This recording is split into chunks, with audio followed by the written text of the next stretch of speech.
तंजीमें meeting पे meeting कर रही हैं, लेकिन उसका नतीजा क्या निकल के सामने आता है, इसी पर बात करने के लिए हमारे साथ मौजूद हैं नदीम अकरम, जिनसे हम जानने की कोशिश करेंगे कि आए दिन कोर्ट से ज्ञानव्यापी मस्जिद, काशी मस्जिद, मथुरा मस्जिद और तमाम मस्जिद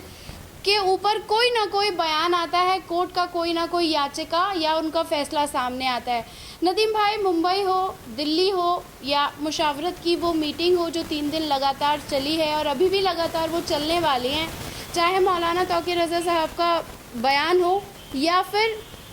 प्रधानमंत्री जी की खामोशी हो, इन तमाम चीज़ों के बीच में जो एक मसला या मिसाइल दिखाई देती है वो यही है कि मस्जिद को लेकर बातें सब जगह हो रही हैं, लेकिन देश का एक तबका शांति से चुपचाप बैठा है। आप इन मीटिंग्स पर लगातार नज़र बनाए हुए हैं। मैं आपसे जानना चाहूँगी कि जो मुंबई में मीटिंग हुई, दिल्ली में मीटिंग हुई, आप उनको देख रहे हैं, समझ रहे हैं, तो सबसे पहले अगर मैं जानना चाहूँ तो आप उसे किस तरह से देखते हैं कि और क्या उनसे निकल के सामने आ पा रहा है बाहर? खुशबू, जैसे कि अभी हमने देखा कि दिल्ली में 2 दिन तक लगातार मीटिंग चली, इससे पहले महाराष्ट्र में हमने ये मीटिंग देखी और अभी मैंने मुशावरत के नाविद हमीद साहब से भी बात की तो उन्होंने साफ तौर पर कहा कि ये मीटिंगें जो हैं सिर्फ दिल्ली तक या सिर्फ महाराष्ट्र तक ही महदूद नहीं रह जाएंगी, वो राजस्थान में भी होंगी, वो मध्य प्रदेश में भी होंगी, वो आपका क्या बोलते हैं उत्तर प्रदेश में भी की जाएंगी। देश के हर राज्य में ये मीटिंग कराना ज़रूरी है क्योंकि यहाँ टारगेट सिर्फ मुसलमान हैं और मुसलमानों से ज़्यादा टारगेट जो है वो है संविधान, जिसके बारे में लगातार इन मीटिंगों में बात की जा रही है क्योंकि यहाँ खतरा मुसलमानों पर नहीं है या ये प्रेटेंड करने की कोशिश की जा रही है मस्जिदों को टारगेट करके कि मुसलमान जो है वो डरा हुआ है, मुस्लिम जो है कोई कदम नहीं उठाएंगे। पर यहाँ बात सिर्फ मुसलमानों के तक महदूद नहीं रह गई है, ये बात जो है वो संविधान के ऊपर पहुँच चुकी है, जिसके बारे में महाराष्ट्र में भी चर्चा हुई जहां मौलाना सज्जाद उमानी साहब ने भी अपनी कई बड़ी बातें रखी। इसी के साथ साथ तमाम लीडरान जो थे वो वहां पहुंचे। लगातार मेरी सैयद सरवर चिश्ती साहब से भी इस पर बात हो रही है। उनका साफ तौर पर कहना है कि ये बात सिर्फ जो है ये मुसलमानों तक नहीं रहने वाली, ये आए दिन हमारी मस्जिदों पर हमले कर रहे हैं क्योंकि आए दिन हम देखते हैं कि कभी किसी जुलूस के बहाने मस्जिदों के ऊपर भगवा झंडा लहरा दिया जाता है, मस्जिदों को आग लगा दी जाती है, मुसलमान खामोश हैं। एक यही मैसेज देने की कोशिश जो है हमारा जो गोदी मीडिया है वो लगातार ये कोशिश कर रहा है। एक तरफ ये बताने की कोशिश करते हैं कि देखिए कि जी मुसलमान पूरी तरीके से खामोश है, मुसलमान डरा हुआ है, और जब आप किसी आम मुसलमान के बीच में जाकर के उनसे सवाल करेंगे और उनसे जब मैं लगातार पूछ रहा हूँ कि क्या मुसलमान डरा हुआ है या कंफ्यूज है, उनका साफ तौर पर कहना है कि मुसलमान जो है वो डरा हुआ बिल्कुल नहीं है।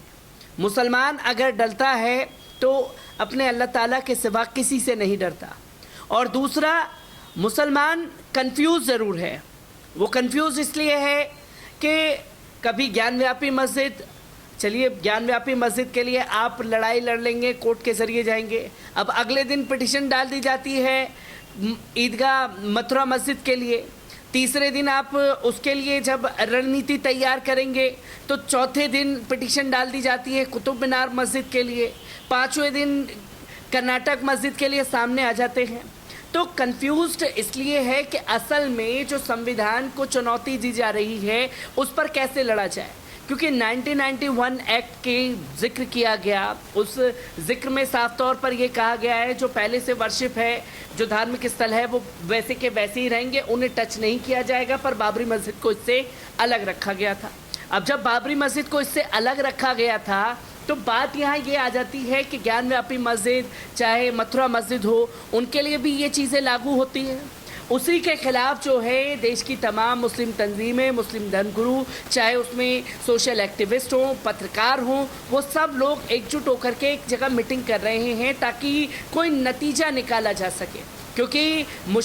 जब महाराष्ट्र में ये हुआ तो ये दलील देने की कोशिश की गई कि मुसलमानों को अब बैठना नहीं है, सड़कों पर आना पड़ेगा, और सड़कों पर जब मुसलमान आएंगे तो किस तरीके का रिएक्शन हुकूमत का रहेगा, क्योंकि आप किसी भी मूवमेंट को अगर खड़ा करेंगे तो वो खड़ा होने देने वाला नहीं है। आप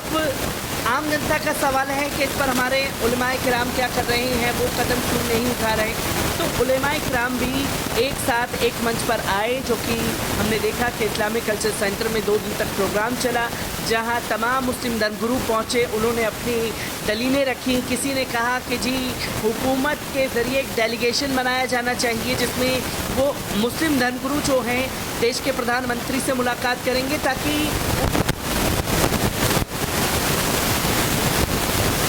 मीडिया में एक बयान मीडिया पर मुसलमान गिरफ्तारी देके ज्ञान व्यापी। अब मैं आपसे जानना चाहूँगी कि आज के दौर में जब इस तरह का बयान सामने आता है,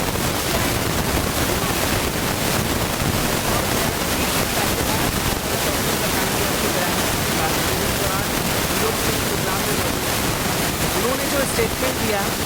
और इस स्टेटमेंट को वायरल करने वाले कोई और लोग नहीं। हमारे बीच में से ही कुछ लोग हैं जो मुस्लिम चेहरा ओढ़ करके प्रोग्रामों में जाते हैं। अब बात की गई, एक बात रखी थी जिस पर मैंने मौलाना तौकीर रज़ा खान से भी इंटरव्यू में रखा कि आपने जेल भरो आंदोलन का ऐलान कर दिया है, जिससे गोदी मीडिया में खलबली मची हुई है। तो उन्होंने साफ तौर पर कहा कि मैंने अपनी राय रखी थी, मैंने ये ज़रूर कहा था कि हर ज़िले हर कस्बे से 1-1 लाख 10-10 लोग जो हैं वो जेल भरो आंदोलन का प्रोग्राम करना चाहिए, जिससे हुकूमत के ऊपर प्रेशर बनाया जा सके। ये प्रेशर बनाने की बात कही थी, ये नहीं कहा था कि मैं सिर्फ अभी करने ही जा रहा हूँ, मुसलमान जो है सड़कों पर उतर करके जेल भरो आंदोलन शुरू ही कर दिया जाएगा। इसी प्रोग्राम में एक लुबना थी जो हैदराबाद से आई थी, उन्होंने ये दलील की और मौलाना की इस बात को कंसीडर भी किया गया कि जेल भरो आंदोलन का जो सबसे ज़्यादा रिएक्ट है वो युवाओं पर ज़्यादा रहेगा, उससे माहौल बिगड़ सकता है। पर यहाँ दूसरा ऑप्शन भी दिया गया कि सत्याग्रह जो अहिंसा का रास्ता है उसे अपनाया जाएगा, ताकि आमरण अनशन किया जा सके। क्या अनशन पर आकर के अगर आमरण अनशन के लिए किया जाएगा, जो आवाम आएगी वो आमरण अनशन करेगी नहीं कहेगी? तो इसी पर मौलाना तौकीर रज़ा खान ने उस प्रोग्राम में काउंटर किया लुबना की बात पर, और साफ तौर पर कहा कि देखिए कि मैं अभी रोज़े के हालात से जो है 30 दिन के रोज़े रख करके इस प्रोग्राम में आया हूँ। तमाम मुसलमानों ने रखे होंगे, मुझे लगता है कि 90% मुसलमानों ने तो रोज़े रखे ही होंगे, और 10% मुसलमान भी रोज़े रखते होंगे। और जिन्होंने नहीं रखे, अब मुझे ये बताइए कि जो 10% मुसलमान हैं वो अल्लाह के फरमान के ना चलते हुए भी अगर रोज़े नहीं रख रहा, तो क्या वो मेरे और आपके कहने से आमरण अनशन शुरू कर देगा? क्योंकि ये कहा जाता है कि मुसलमान जो हैं वो लगातार एक भड़काऊ बयानबाजी दे रही हैं। इसमें भड़काऊ जैसा कुछ नहीं था, साफ शब्दों में ये कहा कि एक प्रोसेस ये भी है जिससे हुकूमत के ऊपर प्रेशर बनाया जाएगा और वो कदम उठाया जाएगा फर्स्ट स्टेप के बाद, जहाँ कहा उन्होंने कि हम मुस्लिम तंजीमों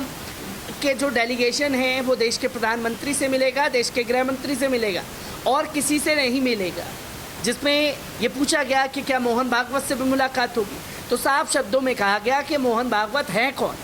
मोहन भागवत से मुलाकात होगी। निज़ाम देश के प्रधानमंत्री श्री नरेंद्र मोदी जी चला रहे हैं, देश के गृह मंत्री चला रहे हैं। उनके मंसूबों को जानने के बाद फिर रणनीति बनाई जाएगी कि आमरण अनशन पर निकलना है या जेल भरो आंदोलन करना है। नदीम, अब एक सवाल जो शायद कई लोगों को चुभ सकता है, मेरे को आपसे जानना है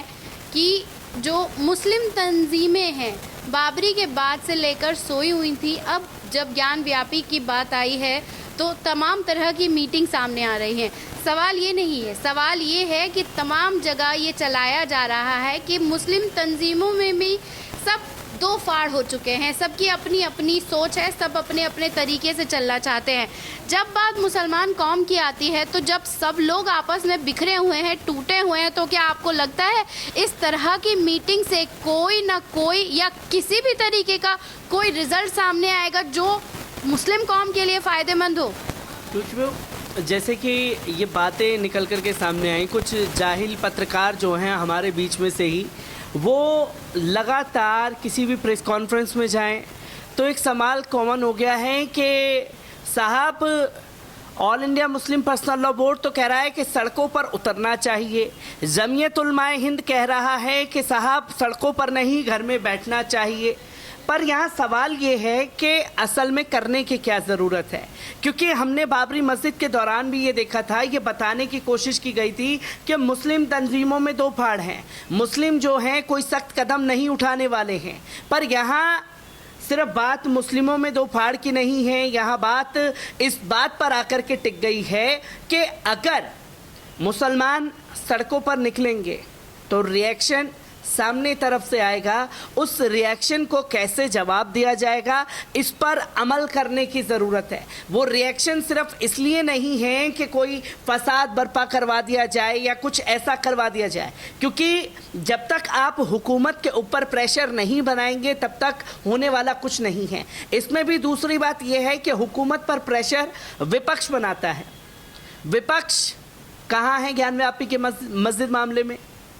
ये सबसे बड़ा सवाल खड़ा हो जाता है। जहां उत्तर प्रदेश में 80% मुसलमानों ने अखिलेश यादव को वोट देकर के एक